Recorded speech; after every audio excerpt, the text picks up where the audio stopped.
یہ پتھر خود کار زینے کی طرح اوپر نیچے اور دائیں بائیں حرکت کرتا جنت کے اس پتھر پر حضرت ابراہیم علیہ السلام کے قدموں کے نشان آج بھی موجود ہیں۔ پہلے یہ پتھر ملتزم اور حجرۂ اسود کے درمیان کعبہ شریف کی دیوار سے منسلک تھا، پھر عمر فاروق رضی اللہ تعالیٰ عنہ نے اپنے دور خلافت میں اسے وہاں سے ہٹا کر موجودہ جگہ نصب فرمایا۔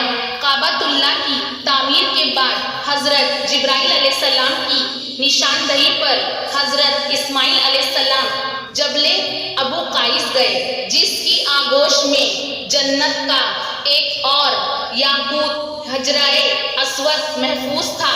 اسے حضرت ابراہیم علیہ السلام نے کعبہ شریف کے جنوبی کونے میں نصب فرمایا۔